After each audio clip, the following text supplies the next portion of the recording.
asmaadaas rabbi subxaanahu wa tacaala ee lagu garanayo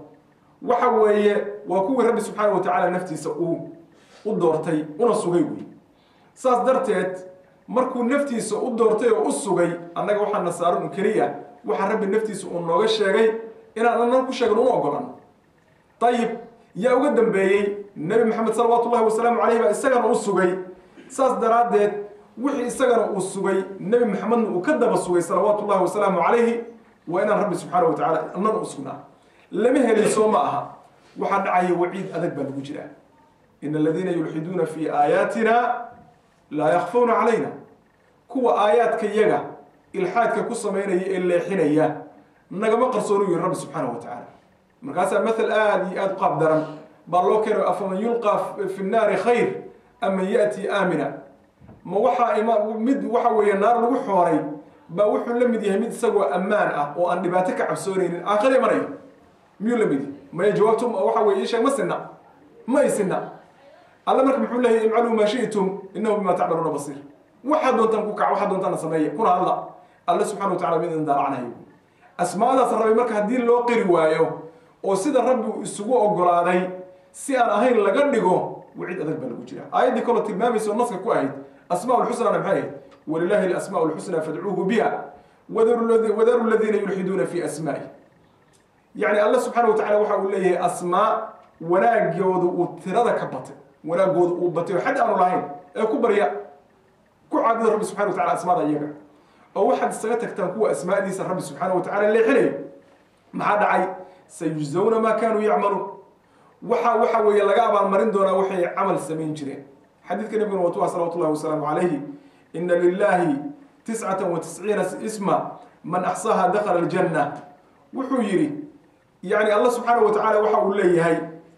99 magac oo qofkii kooba uu jannada galo wa huwa witrun yuxibu lwitra bukhaari muslim ba soo saaray allana subxaana wa tacaala waa keli witrkana waa jeceliye witrka iyo tirada isdheerna waa jeceliya rabbi subxaana wa tacaala ayuu leeyahay masalada marka asmaada ku saabsan dad fara badan ayaa ku lumay oo aanan iyagu marin dariiqi ay ka marin ahlusunna waljamaca ee dhexeeyey intee bay asmaadaas yihiin waa 99kaas magu kooban yihiin jawaabtu waa maya jawaabtu hee waa maya oo nusuus kala tilmaamayso oo in asmaadu ay jiraan qaaran aqoon loo lahayn sida xadiidkii laga wariyey ibnu mascuud oo ku yaallay axmed iyo kayrkiisa oo nabigu yidhi salawatullahi wasalaamu calayhi maa asaaba axadun qad hamun walaa xasan wuxuu yidhi oo faqaala yidhaahda allahuma inii cabduka wabnu cabdik wabnu amatik naasiyatii biyadik maadin fiya xukmuk cadlun fiya qadaa'uk as'aluka allahuma bikulli ismin huwa laka samayta bihi nafsak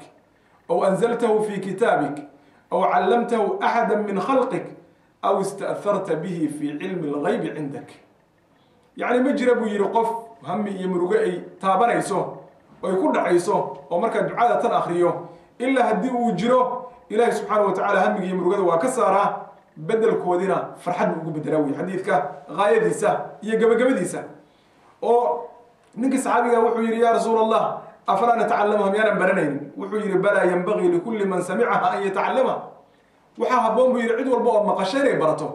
xadiidka marka maxalushaahidkan ka doonayna waa maxay aw ista'harta bihi fii cilmi alghaybi cindak magac walba oo aada door biday inaad ku kaydsato cilmulghaybka adiga agtaada yaallo cilmulghaybka adiga agtaada yaallo saa aawadeed 99kan magacee naloo sheegay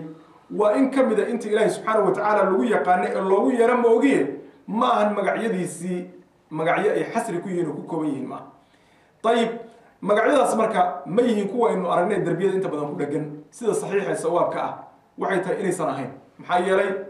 wax xadiid ah oo nas ku ah oo sidaa u wada dareerinayo oo sugan oo ictimaadi karo loo ictimaadi karo in kuwaasu ay yihiin magacyadii la sheegay ma jira haba yaraatee qodob laakiin markii la jamciyo aayaadka qur-aanka iyo axaadiidta nebiga salawatullahi wasalaamu calayhi asmaadii ku soo arooray culimada qaar baa ijtihaadaad sameeyey oo soo saaray asmaa noocaas qaarkoodna ay wax kaga jiraan kuwa qaarna ay ka maqan yihiin dadka juhdiga noocaas bixiyana waxaa ka mid ahaa allah u naxariistay sheekh ibnu cuthaymiin raxmatullahi tacaala kitaabkiisii waxa weeye ii sheeg alqawaacid almuthla fi asmaa illahi wa sifaatihi alculaa marka kitaabkaasna waxa weye ii sheeg mufiid jiddan ayuu masaladaas iyada ah ku yahay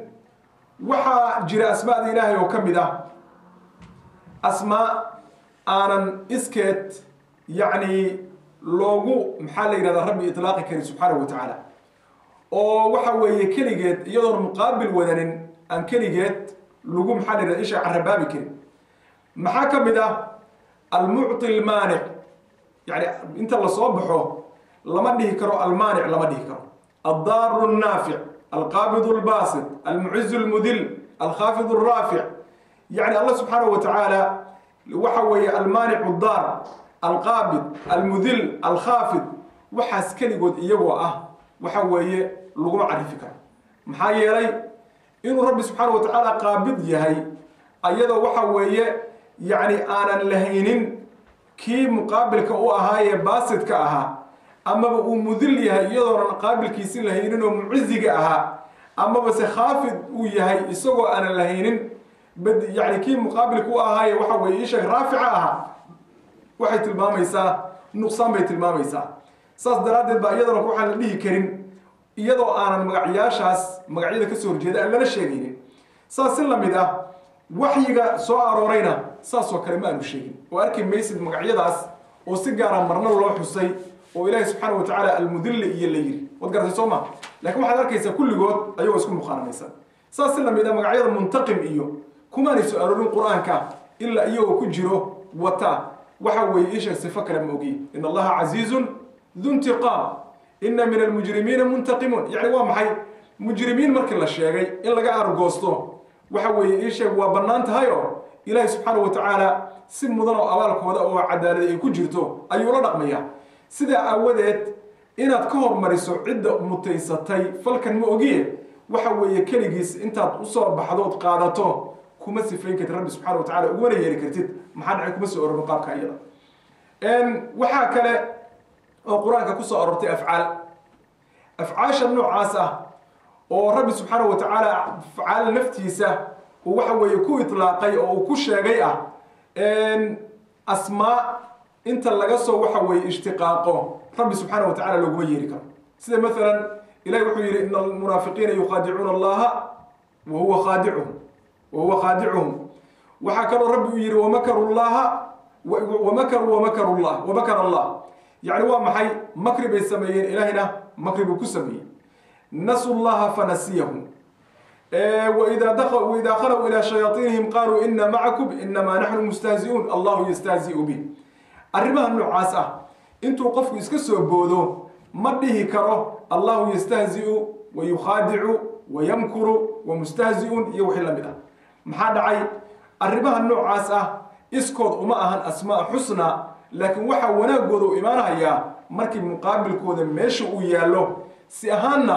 waa un afcaal rabbi uu sameeyey weeye ma ogiye ma ahan sideedaba waxa la yidhaahdo asmaa ma aha sidaa darteed in laga soo ishtiqaaqa asmaa ayadana sax maaha waxaa loo baahanya marka in saas iyadaa loo ilaaliyo asmaadii rabbi subxaanahu wa tacaala xaqiiqadeeda in lagu ilaaliyo ayaa iyadana laga maarmaana oo ilaahay kuma samadiida ee ay mutaabaqaynayso sida asmaada rabbi ay sheegayso alraxmaan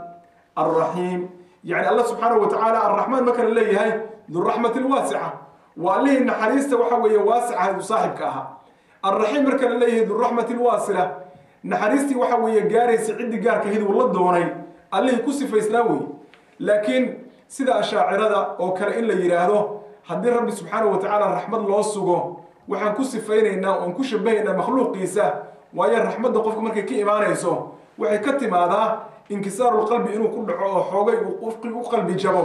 qofka maxaa u naxariisanahayo allana subxaana wa tacaala in qalbigiisa uu dabeeci galo noocaas oo kale ah kama suurtooda aadanaha lagu yaqaanaa waxaasna looma dirsanin alla subxaana wa tacaala naftiisaa ku sheegay naxariis badane sida u naxariisanayo isagay u taalla sida aanan daatadiisa u aqoonin baanan kayfiyaddana aynan u garanaynin laakiin nataa'ijteeda waynu arki karnaa markaasaa waxay ku leeyihiin inta badan iraadatu lkhayri bicibaadi ma garanaysaa marka raxmadda laga sheekaynayo maya tafsiirkooda noocaa ma ah asmaadan lagu sheegaya sida ay tahay iyo waxay tilmaamayaan inaad faraha uga qaado weeye waayo saasuu ilaahi subxaana wa tacaala isugu magacaabay sifaadkaasuuna naftiisa u ogolaaday nebi maxamed salawatu llahi wasalaamu calayhi markhaati uu uga noqday in lagu sameeyo ilxaadna hadda waciidkii adkaa oo aynu soo sheegnay ayaa ka ratimaya waxyaabahay ka cararahayaan waa maxay maxaa ka mid ah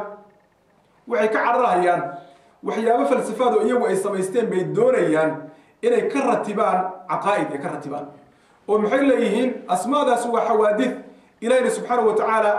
qaar waxa weeye iyo sifaadkaasu xawaadithta kuma qunto rabbi subxaanahu wa tacaala haddii aan rabbi niraahdo xawaadithta ku qumtana wuxuu mathiil la yeelanaya makhluuqiisi buu la yeelanaya welidaa waxaa laga weriyaa cuthmaan ibnu saciid addaarami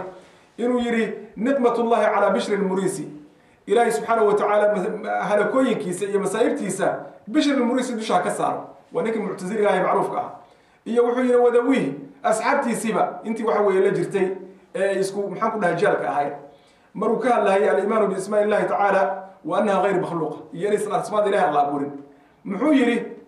asmaadii ilaahay ee noocaas ahayd buu intuu ictiraad uu ka keenay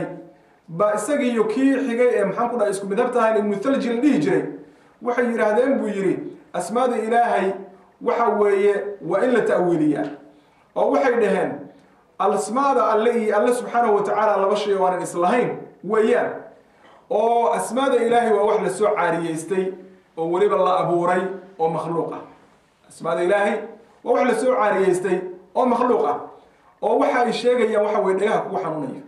wuxuu leeyahay alle subxaanahu wa tacaala ismiga kan ma lahayn hadduu yimidna waxba maana soo kordhinin markii uu makhluuqa abuuray ka bacdi ayaa asmaadatan waxaa keenay makhluuqii oo ugu yeertay maadaama uu rabbigoodii uu yahay markaasaa kanu maalig buu keenay kanu caliim buu keenay kanu qadiir buu keenay kanu raxmaan buu keenay kanu raxiim buu keenay sidaa daraaddeed baa rabbi subxaanahu wa tacaala magacyada noocaas ah oo makhluuqaadka afcaashooda ah afcaasha iyo makhluuqaadkana la ogsoon yahay inuu ilaahay subxaanahu wa tacaala wada abuuray wallahu khalaqakum wamaa tacmaluun halkaasay ka soo jeedaan sidaas daraaddeed waxa kan lagu sheegayo waxa weeye ilaahay subxaanahu wa tacaala asmaadiisaas iyo waa makhluuq bay leeyihiin waa hee makhluuq arrinka isagaana waxaa ku jiro ijxaaf aad u weyn baa ku jiro maxaa yeelay yacni qofkii arrintaas iyada asuga oo qiraa waxay noqonaysaa inuu rabbi subxaanahu wa tacaala cajzi ku xukumo oo rabbi wixii loogu yeeri lahayo addoommadiisa ay ugu yeeri lahaayeen inuu ka caajisay inuu xitaa la baxo inuu garan kari waayo waa qodobka labaad inuu rabbi uu yahay mid u baahan makhluuqiisa oo marka qofka kan magac loo bixinayo cidda magac u bixinaysa u baahi qaba yaa marka labada daciifa yaa sarreeya kii magac bixinayay ayaa sarreeya kee baahi qaba kan loo bixinayo intay marka lahaayeen ilaahay subxaanahu wa tacaala aad nasahdaan baa waxay ku dhaceen wixii wax ka foolxun iyo ilaahay subxaanahu wa tacaala inuu qabo baahi makhluuqiisa dhankooda ka jirto arrimahaas marka arrimaha inta badan lagu simbirraxdo oo firaqu daalla ay kaga baxeen